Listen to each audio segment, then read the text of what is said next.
지금부터 자유시민연합 부산 진구 시민공천위원 위촉식을 시작합니다. 반갑습니다. 먼저 자유시민연합 대표 최태열의 개회사가 이겠습니다. 저는 자유시민연합 대표 최태열이라고 합니다. 제가 우파 시민운동을 시작한 것은 2018년 8월부터였습니다. 이제 꼭 만 8년이 되었습니다. 그때 나영수 목사님과 강도영 회장님을 처음 뵙고 시작한 모임이 국회의원 시민금정단이라는 모임이었습니다. 그 단체에서 제가 실무를 총괄하는 사무총장을 맡았습니다.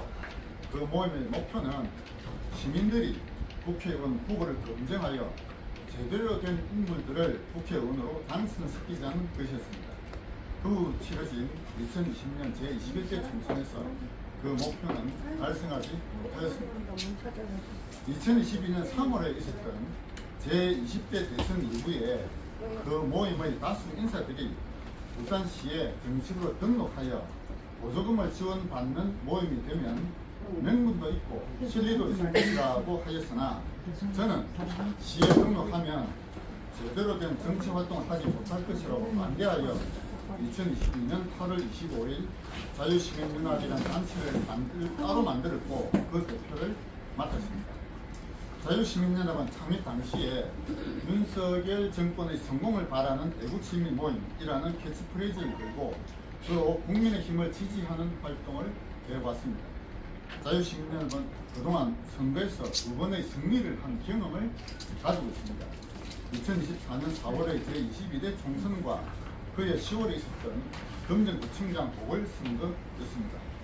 제22대 총선 직전의 여론조사에 의하면 부산에서 기존에 민주당이 가졌던 세석보다 훨씬 많은 의석을 야권이 차지할 것이라는 전망이 많았습니다. 결과는 서병수가 출마하였던 북구 갑을 제외한 17석을 국민의힘이 승리하여 현 전선을 확보하는 데 부산이 결정적인 기여를 하였습니다. 그 승리의 비밀을 언론이나 정치권은 알지 못하고 있습니다.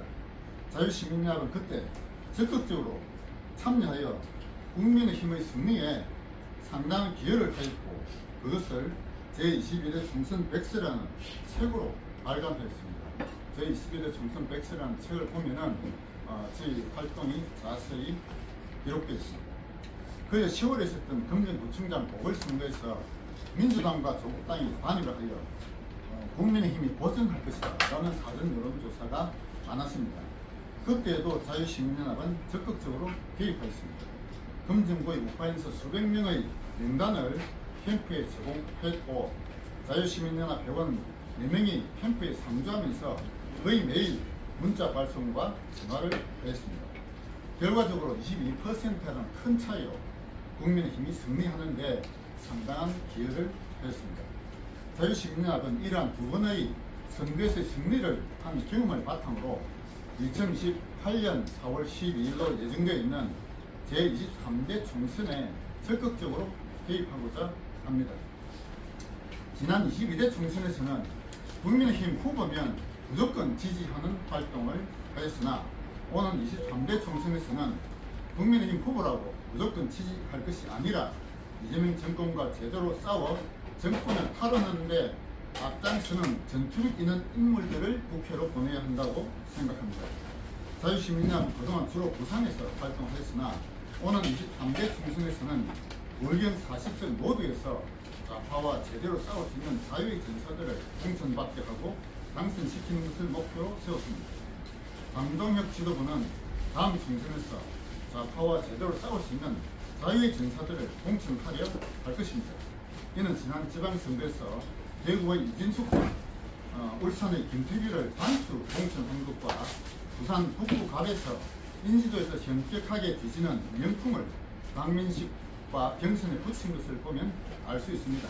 문제는 월경 40대 선거구 모두에서 그런 자유의 전사들을 찾을 수 있을 것인가 하는 것입니다. 월경에서 그런 자유의 전사로 인정받는 인물들을 찾기는 매우 어렵습니다. 기존의 우파 정치권 인사들 대부분은 자리만 지키려는 기회주의적인 인물로 보입니다. 자유시민연합은 자유시민학교라는 학교에서의 학습을 통하여 자유의 전사들을 발굴하고 양성하고자 합니다. 그들이 자유시민학교의 수강생으로 신청하려는 마음을 먹으려면 먼저 자유시민하고 배원수가 공천을 받기 위한 여론조사에 영향력을 행사할 만한 인원수가 되어야 할 것입니다. 자유시민연합은 국회의원 선거구별로 회원 3,000명, 그중 국민의힘 당원 2,000명을 확보할 것을 목표로 세웠습니다. 그 정도의 인원이 되면 공천을 위한 여론조사에서도 상당한 영향력을 행사할 수 있을 것이라고 봅니다. 자유시민연합의 이러한 목표가 달성되면 이는 가히 공천혁명이라고 할 만한 것입니다. 대한민국 헌법 제1조 제2항에는 대한민국의 주권은 국민에게 있고 모든 권력은 국민으로부터 나온다라고 하는 주권 재민의 가치가 선언되어 있습니다. 주권 재민이 되려면 공천권을 일반 국민이 가져야 합니다. 정치에서 주권은 바로 공천권이기 때문입니다. 그러나 그동안 현실은 그러하지 못했습니다. 일반 국민은 당이 정해준 인물 중에서 선택할 수밖에 없었습니다. 자유시민연합은 우리 일반 국민이 국회의원 후보를 선택하고 지지하여 공천받게 하고 당선시키고자 합니다. 이 일을 앞장서서 하실 분들이 바로 시민공천위원입니다. 오늘 위촉 계신 시민공천위원들께서는 이 공천혁명을 실현시켜 대한민국을 올바른 자유민주주의 국가로 되살리는 데 앞장서 주실 것을 기대합니다. 우리의 희망이 실현된 그날까지 다 함께 전진합시다. 2026년 8월 21일 자유시민연합 대표 최태원 감사합니다. 그동안 저희가 주로 부산에서 활동을 해왔는데 다음 정서는 부산만이 아니고 의견 40개 선거 모두를 좌파와 제도를 싸우시는 자유의 전사들을 공천받게 하고 당선시키자. 이게 목표입니다. 만약에 부설경에서 그러한 분위기가 불고 바람이 불면은 그게 전국적으로 확산되어서 전국적인 가반 획득도 가능할 것이다. 그런 희망을 가지고 있습니다. 다음으로는 우리 시민공천위원단 간부 인사가 있겠는데요. 저희 시민공천위원은 지금 국회의원 선거구별로 지금 하고 있거든요. 국회의원 선거구별로 보다 우파 후보에게 투표하겠다는 적극적인 분들을 시민공천위원으로 지금 위촉을 하고 있습니다. 그런데 그 시민공천위원단이라고 하는 단이 있는데 그 단을 대표하는 의장이 한 분 필요하거든요. 그래서 시민공천위원단, 예를 들어서 부산지구가 시민공천위원단 의장 이런 이제 명칭을 붙이고요.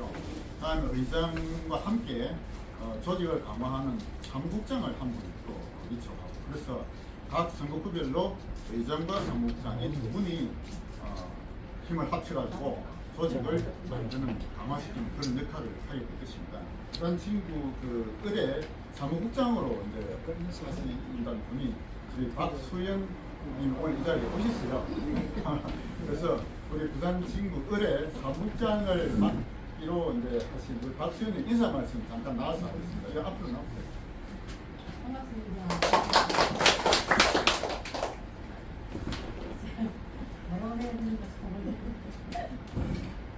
최선을 하겠습니다. 최선을 하고 열심히 할게요. 감사합니다. 다음에는 위촉장 수여를 하겠는데요. 먼저 그 우리 간부이신 박수영 님부터 위촉장 수여부터 하겠습니다. 위촉장 성명 박수영 이 사람을 자유시민연합 부산 진구을 시민공천위원단 사무국장으로 위촉합니다. 2016년 8월 12일 자유시민연합 대표 추천입니다. 자, 여기 사진 하나 찍어주세요. 하나, 둘, 셋. 감사합니다. 다음에는 오늘 오신 분 중에 부산 지구 각부터 있습니다. 박영선님, 예, 다음에 김복순님, 예, 그다음에 김중기님, 김중기 씨 보시고, 박승욱, 예, 예, 박천종님, 박천종님, 배일환님, 배일환, 예, 예, 앞으로 나오세요. 백차형님, 백형기, 서성곤님, 이옥형님, 정보영님, 부산진 가대 그 시민공천위원으로 위촉되십니다. 일단 차렷 경례. 자, 여기 위촉장이 걸려가지고 사진 같이 한번 공통을 찍어요. 자, 보시고, 네, 사진 좀 찍으세요. 예. 자, 하나, 둘, 셋. 자, 하나, 둘, 셋. 찰칵. 자, 예, 찍었습니다. 예. 어려운 건 몇분 안 계신데. 신구범님, 최의자님, 사진 찍으세요. 감사합니다. 저 친구 살고 있는데. 예? 아, 참, 좀 늦게 하셨군요. 늦게 와서 그렇습니다. 아, 보자. 갑입니까, 어립니까? 끌로 알고 있어요. 정자원님. 예. 아, 정자원님. 네, 반갑습니다. 인사. 친구는 아니지만, 오늘 참석하신 이진우님. 네, 수행도 되시지만, 오늘 참석하신. 자, 반갑습니다. 김준기 선생님. 잠깐. 네, 지금 화장실 가는 사이에. 그럼 지금 답이지? 여기. 네. 다음에는 이제 부산 친구 갑의 국회의원 후보로 출마를 희망하시는 분의 강의를 듣겠습니다. 그분은 권영석 방금 들어보시네요. 권영석 변호사의 강의 제목은 현장에서 본 체제 전쟁의 실상이라는 제목으로 강의를 하겠습니다. 참고로 자유시민이나 유파 후보로 출마하고자 하시는 분을 초청하여 강의를 듣더라도 바로 그분을 지지한다는 의미는 아닙니다. 네. 앞으로 각 선거구별로 계속 출마 희망자들을 초청하여 강의를 들을 예정이며 누구를 지지할 것인지는 총선에 임박하여 발표할 예정입니다. 권영석 변호사는 서울대 건축학과를 졸업한 후 2005년 제47회 사도시험을 합격한 특이한 이력을 가지고 있습니다. 그동안 현장에서 좌파와 적극적으로 싸워왔던 분으로 주로 서울에서 활동하셨지만 다음 총선에서 부산 친구 갑에서 정선국을 물리치고 국민의힘 후보로 공천받고 당선되는 것을 희망하고 있는 것으로 알고 있습니다. 권영석 변호사는 법률사무소 집의 대표 변호사를 맡고 있고 자유한국당 조직부총장, 국민의힘 미디어 법률단장, 국민의힘 윤리위 부위원장을 역임하셨습니다. 권영석 변호사의 강의는 30분 정도로 예정하고 있습니다. 권 변호사는 앞으로 나와서 강의를 부탁드립니다. 안녕하세요. 원영석 변호사입니다. 반갑습니다. 저에 대해서 너무 이렇게 자세하면서도 좀 거창하게 잘 소개를 해주셔가지고 너무 감사드리고, 그리고 아직은 이제 뭐랄까 기간이 아니에요. 기간이 아니라 보니까 저는 그냥 큰 꿈이 있다. 그 정도로만 제가 설명을 드리겠습니다. 제가 뭐 과거의 이력으로만 따지면 부산 진구 갑에서 21대, 22대 다 공천 신청을 했었습니다. 네, 잘 아시겠지만 21대 때는 이제 서명수 시장님이 내려오셨고, 그리고 22대 때는 정성국 의원님이 또 계셔가지고 이제 그런 과거의 이력이 있습니다. 그거는 그냥 참고 삼아서 제가 설명드리는 거고요. 그리고 저희 대표님이 체제 전쟁에 대해서 좀 강의를 해달라고 이야기를 하시더라고요. 근데 이 체제 전쟁이라는 게 저희가 굉장히 이 대한민국이 오래됐습니다. 우리는 언제부터 체제 전쟁을 해왔냐? 사실은 광복 때부터 체제 전쟁을 해온 겁니다. 그때 이미 북한하고 그때 정부 수립 전에 어떻게 하면 정부 수립을 할 거냐에 대해서 단일 정부냐, 아니면 남한이냐 북한이냐 단독 정부를 하느냐, 거기서부터 벌써 일종의 보이지 않는 전쟁을 하지 않았습니까? 근데 보이지 않는 전쟁에서 끝인 것이 아니고 6.25라는 정말 동족 상잔의 비극이 있었습니다. 그러면 6.25가 끝나고 나서 또 그러면 아예 아무 문제 없이 지나가고 있느냐? 계속 이 한 70년간 어마어마한 문제들을 여러분들도 목도를 하고 있지 않습니까? 근데 과거에 이승만 대통령께서 만들어 놓은 자유민주주의의 그런 기본적인 골격 하에서 우리나라가 이 자유시장 질서 이것을 계속 발전시키면서 정말 세계적으로 유례가 없는 선진국이 된 게 지금의 현실입니다. 근데 아마 이렇게 대한민국이 번영하고 있는 와중에도 여러분들 너무나 이 우리나라의 현실에 대해서 걱정이 많으시죠, 여러분? 네. 예. 아니 밥은 먹고 살게 됐는데, 그리고 뭐 세계적으로 뭐 K-팝이다 뭐다 하면서 우리가 대한민국이 정말 이제 유명해지고 그랬는데 우리는 도대체 이 체제가 우리의 그런 현실이 얼마나 유지될 수 있느냐에 대해서 너무나 걱정하고 우려를 하시지 않습니까? 그런 마음으로 여기 계신 거지 않습니까? 안 그렇습니까, 여러분? 예. 그래서 지금의 현실 이것이 우리가 어떤 상황인 거냐 여러분들이 정확하게 이해를 하셔야 이것이 단순히 뭐 나만 밥 먹고 등이 따스면 되는 그런 상황이 아니고 우리는 어떻게 우리 대한민국을 어떻게 앞으로 나아가야 되는지에 대해서 여러분들이 느끼는 그런 부분이 있을 거라고 생각을 하고 있습니다. 저는 그 공산주의가 가지고 있는 문제 이것에 대해서 한동안 우리 대한민국의 국민들이 이제 체제 전쟁에서 이겼다 이런 생각을 하고 안이해졌다고 저는 생각을 해요. 과거에 이제 뭐 처음에 공산주의가 이렇게 득세를 하고 뭐 사실은 오히려 북한이 우리보다 잘 살 때도 있었습니다. 그런데 결국에는 90년대 초반 공산국가들이 몰락을 하고 그리고 나서 이제 세계가 그 자유진영의 승리로 끝난다고 우리는 생각을 했지만 정말 그 다른 모습으로 새롭게 이런 내용, 이런 그 어떤 공산주의가 다시 곳곳에 침투를 하고 있어요. 그 대표적으로 이제 중국입니다. 그리고 북한입니다. 지금 북한과 관련해서 우리가 정말 승리를 했나요? 트럼프 대통령이 57개의 핵무기가 북한에 있다고 이야기를 했습니다. 사실 이거 굉장히 심각한 일인데요. 핵 보유 국가로 북한을 인정을 했다라고 많은 사람들이 판단을 하고 있어요.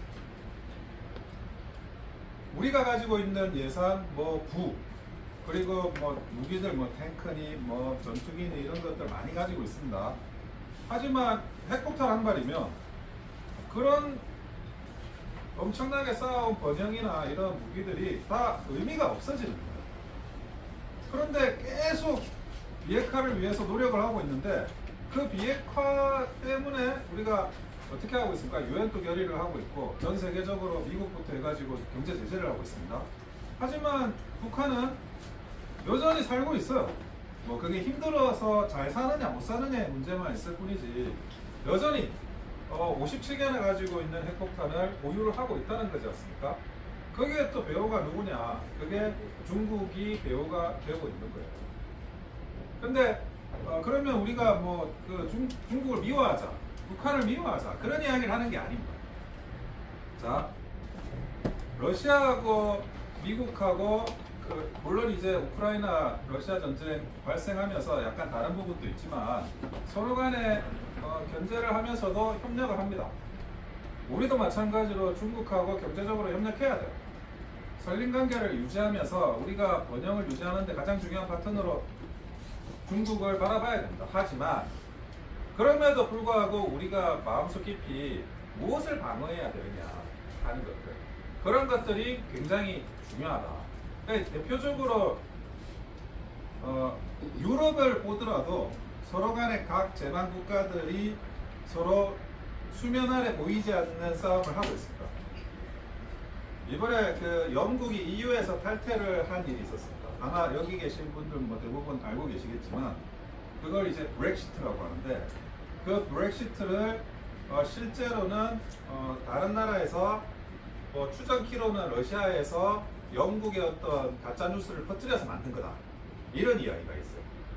그리고 우크라이나하고 러시아도 서로가 서로에 대해서 가짜 뉴스를 퍼뜨리고 있어요. 그래서 국민들이 잘못된 인식을 하게 어떤 내용에 대해서 잘못된 인식을 하게 만드는 것 이게 지금 하이브리드 전이라고 하는 것의 실체입니다. 대표적으로 그게 가짜 뉴스입니다. 근데 우리가 우리나라에도 일어나는 걸 한번 보시자고요. 댓글 이거 얼마 전에 드루킹으로 문제가 많이 됐었죠. 아니 어떤 기사가 나왔는데 좋아요를 막 눌러줘요. 그러면 그 좋아요가 눌러진 기사가 국민들이 다 이렇게 생각하나? 이렇게 되는 거죠. 근데 그 좋아요와 댓글이 어디서 왔느냐? 중국에서 왔다라고 하는 어마어마한 이야기들이 있습니다. 그러면 이것이 국민들의 의견이냐 아니면 중국이라는 나라가 포함되어 있는 의견인 거지. 그것에 대해서 완전히 어떻게 보면 다른 나라가 우리나라의 여론을 바꿀 수 있는 거잖아요. 오른쪽으로 가는 걸 왼쪽이라고 할 수도 있고, 까만 걸 희다라고 할 수도 있고, 그것이 맞다라고 만들 수 있는 게 그게 하이브리드전이고 인지전이고. 그게 우리가 국민의힘 같은 경우에는 그래서 댓글 국적 표기법을 하자 그렇게 주장을 하고 있는데 그게 지금까지도 통과되지 않고 있어요. 아니 댓글에 국적을 표기한다는 게 뭐가 문제입니까? 왜 그거를 반대하는 사람들이 있고 그런 세력이 있는 거죠? 자, 우리 국민들이 생각하는 그 생각이 정말 우리 국민들의 생각일까요? 지금 세상에 간첩이 어딨냐고 말하는 그 사람들의 생각이 정말 우리 국민들의 생각일까요? 아니면 누군가가 주입을 한 걸까요?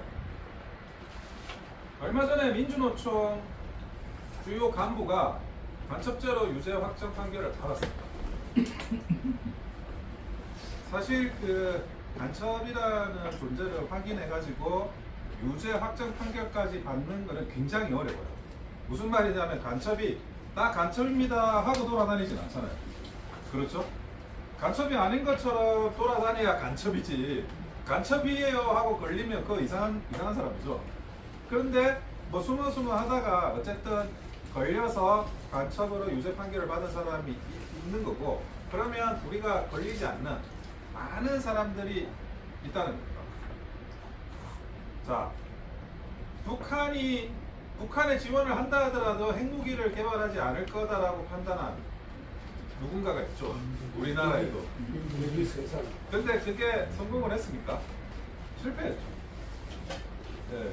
우리가 그때 고난의 행보 때 정말 많은 걸 지원했지만 과연 그렇게 지원했던 것들이 잘못된 그런 정보 판단에 의한 게 아니냐 하는 생각을 지금 안 할 수가 없는 겁니다. 자, 우리는 그래도 더 잘 사니까, 우리는 그래도 더 공부도 많이 했으니까, 우리는 그래도 더 무기도 국방 예산도 많으니까. 여러분,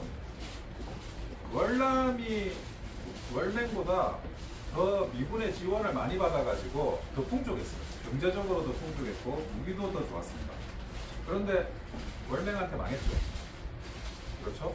거꾸로 한번 해볼까요? 러시아가 우크라이나보다 몇 배나 공격이 몇십 배 졌어요. 그런데 러시아가 우크라이나를 이길 수가 있습니까?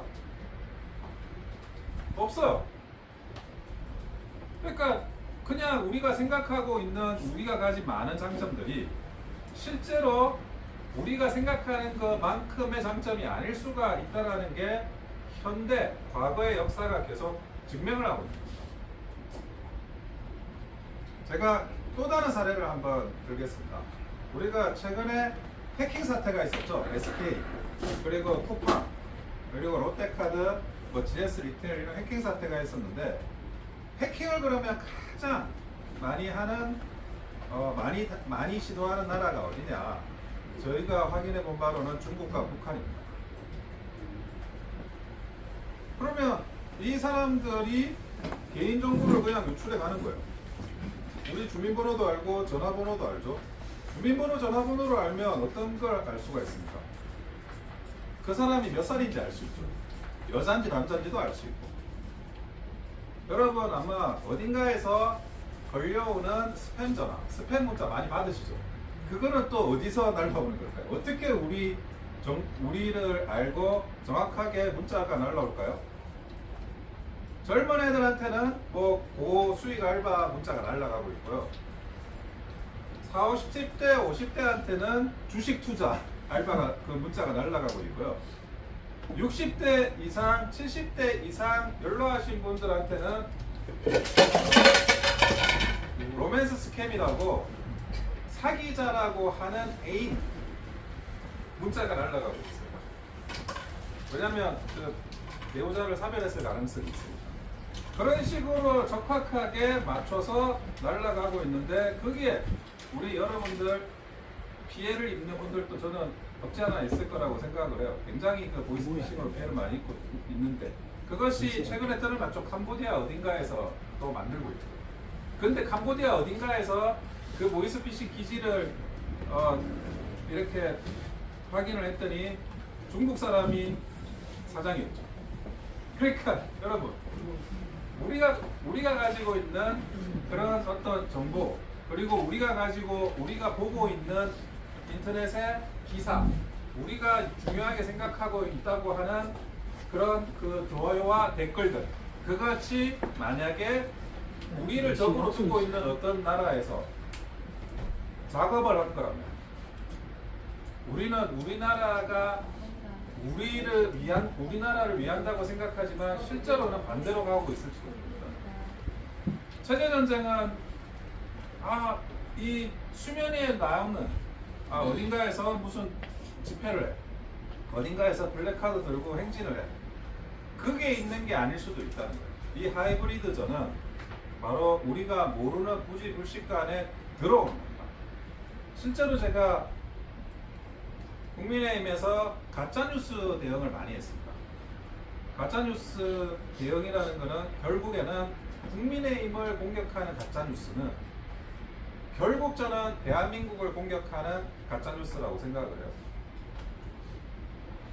사실 이 국민의힘이 어떻게든 그거를 막기 위한 노력도 많이 하고 지금은 약간 무리가 가는데 어쨌든 제가 활동할 때만 하더라도 정말 이 가짜뉴스를 막아야 된다라는 생각을 하면서 실제로 많은 업무를 했습니다. 가짜뉴스로 유명한 데가 드루킹이죠, 여러분. 킹크랩, 매크로. 자, 제가 드루킹을 만난 사람입니다. 네. 그 가짜뉴스를 막기 위해서 어떤 반대 작업을 하기 위해서 드루킹을 실제로 만난 사람이 저야. 그 정도로 제가 많은 그런 일들을 해왔고 그리고 그런 가짜뉴스에 빠지지 않으려면 뭐 우리 같은 사람들은 그거를 구체적으로 뭐 민사든 형사든 뭐 구체적인 그 반대를 해가면서 버티고 있는데 근데 우리 일반인들은 조심하는 마음 그게 항상 필요해요. 이 국민의힘에서는 뭐라고 말하고 있지? 아니면 이 보수에서는 뭐라고 말하고 있지? 그런 것들에 대해서 보면서 세상에 가짜뉴스가 겁나 많은 걸 어느 정도 막겠다라는 마음을 여러분들 스스로 가지셔야 돼요. 박근혜 정부 때 헬조선이라는 말이 유행했습니다. 박근혜 정부 탄핵당하고 나서 문재인 정부가 들어섰는데 헬조선이라는 단어가 사라졌어요. 그리고 나서 그 문재인 정부는 정말 살기 좋아졌습니까? 부동산 오르고 뭐 안보도 이상하고 한미관계도 파탄나고 물가도 오르고 내가 볼 때 100%더 헬조선이 많아졌는데도 헬조선이라는 단어는 사라졌어. 그럼 누가 헬조선을 퍼뜨렸을까?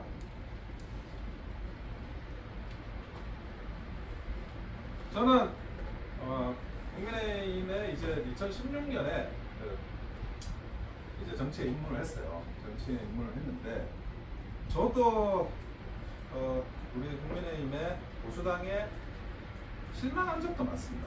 아마 여기 계신 대부분의 이런 참여하신 분들이 한편으로는 그래 국민의힘 하면서도 한편으로는 이것들을 정신 못 차려하고 그런 생각하시는 분들이 너무 많으실 거예요. 저도 실망을 하고 저도 상처받고 그런 경우가 많아요. 그런데 결국에는 이 국민의힘이 바로 서야 대한민국이 바로 선다는 거를 국민의힘에 있으면서 점점 더 깨닫게 됩니다. 아마 뭐 최근에 들어가지고 또 올림픽 공원이나 이런 데서 하는 그런 행사도 제가 뭐 계속 참석을 하고 있는데 근데 결국에는 국민의힘이 바로 서요. 그 과정에서 뭐 이 국민의힘이라는 어떤 정당의 메커니즘을 잘 모르는 사람들이 힘을 가져서 망가뜨리는 경우가 굉장히 많아요. 그거는 여러분들이 다 조금만 관심을 가지면 어느 정도 아시리라고 생각을 합니다. 근데 그런 망가진 정당이 저는 어떻게 보면 새롭게 이 정당이 태어날 수 있는 거쳐갈 수밖에 없는 그런 과정이 아닐까 하는 생각이 들어요. 사실은 국민의힘이 가지고 있는 위대한 유산들이 있어요. 그건 역사입니다. 우리의 가장 위대한 유산은 이승만 대통령이고, 그리고 박정희 대통령이고, 그 이래로 많은 주요 정치인들이 이 국민의힘을 만들었는데, 어느 틈엔가 국민의힘이 내부에서 분열되고 서로 싸우고 단결되지 못하고 그런 상황을 10년째 저희가 계속하고 있습니다. 제가 2016년 입문에서는 그런 현상이 일어날 때 내가 뭘 모른다. 내가 정치 입문한 지 얼마 안 돼서 저는 그렇게 생각을 했어요. 그런데 어느 순간이 지나니까 나는 아는데 기존의 정치인들이 내가 아는 걸 모른다.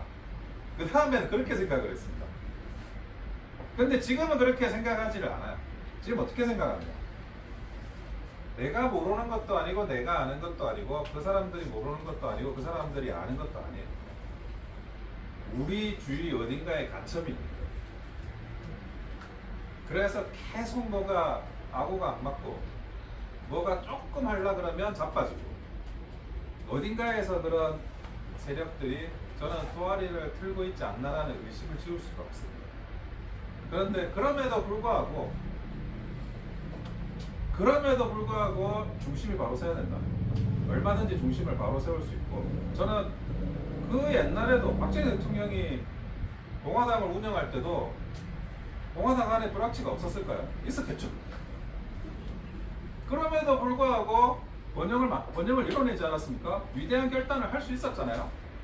그럼에도 통일을 시킬 수 있었고 국민들의 마음을 하나로 모을 수가 있었지 않습니까?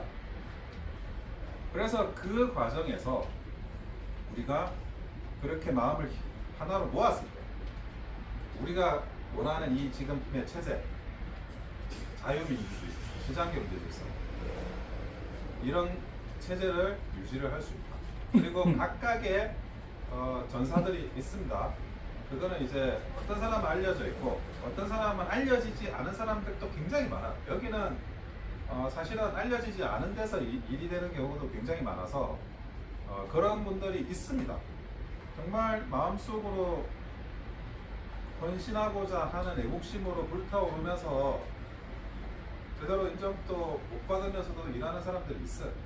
그런 사람들을, 저도 그런 사람들하고 일을 해왔고, 근데 뭐 일을 오랫동안 했지만 이렇게 너무 이게 평가가 이렇게 일을 열심히 하면 할수록, 공을 세우면 세울수록 더 토사구팽당하는 보수당의 지금 체제가 그렇게 돼 있어요. 그러다 보니까 이제는 아무도 일을 안 하려고 해요. 근데 여러분들이 아마 매월랜으로 한번 봐주세요. 그런 사람은 분명히 있고, 그리고 그 사람, 어떤 사람을 내가 볼 때 그 사람이 가지고 있었던 그 전에 약간의 그 과거의 히스토리만 확인해 보면 이 사람이 진짜구나, 이 사람이 진짜가 아니구나, 그것만 확인돼도 사실은 우리가 체제 전쟁에서 승리를 할 수 있어요. 조금만 힘을 실어주고 뭐 SNS 가서 좋아요 한번 눌러주는 것도 저는 힘이라고 생각합니다. 사람들이 싸우고 있습니다. 보이지 않는 곳에서 젊은이들이 싸우고 있어요. 그래서 그런 것들을